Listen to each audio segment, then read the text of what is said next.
If you're part of the corporate world, at some point you had one of those communication workshops. Maybe it was difficult conversations, conscious conversations, fierce conversations, or maybe it was just called active listening. Well, today is the day to pull those dusty old workshop binders off your shelf.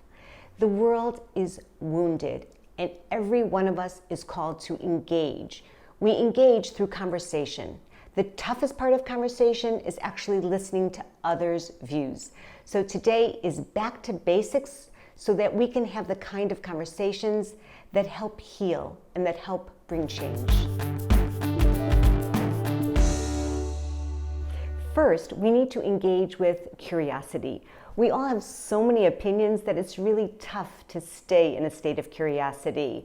But if we're going to have conversations for healing and for change, we have to be more curious about others' perspectives. We can start with a simple phrase. I'm curious about your experience. Or are you open to sharing your perspective? We can also stay in that state of curiosity by saying, say more, tell me more, what else? Is there anything else you'd like to share with me to help me understand?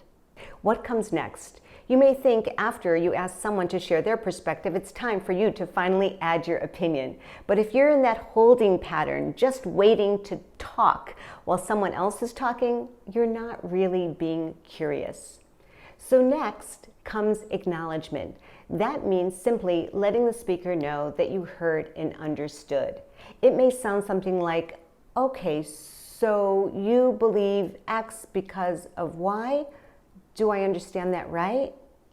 That's simple. One thing, be aware of the word but.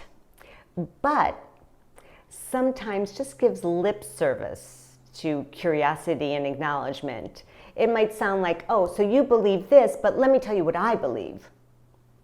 But is also dangerous because it automatically deletes everything before it. It's kind of like that delete key on your computer. So if your boss says to you, for example, great presentation, but you missed some really important points, what do you walk away remembering? Yes, the negative feedback. Similarly, listen to this sentence. The protests are critical, but this looting's gotta stop. Listen to it when I invert the sentence. This looting's gotta stop, but these protests are critical. We remember what's after the but. And last is empathy. Empathy is basically acknowledgement on steroids. It's saying not only do we get the content of what you're saying, but we hear the emotion around it. These days, we're hearing a lot of pain, a lot of anger. Let's acknowledge with empathy that we hear it. The most productive conversations we're going to have, the kind that lead to awareness, to action, to change, those are the ones where we delay our own opinions and perspectives and we welcome in the ideas and the emotions of others. So for now, have a blast. Please stay safe. Please stay healthy.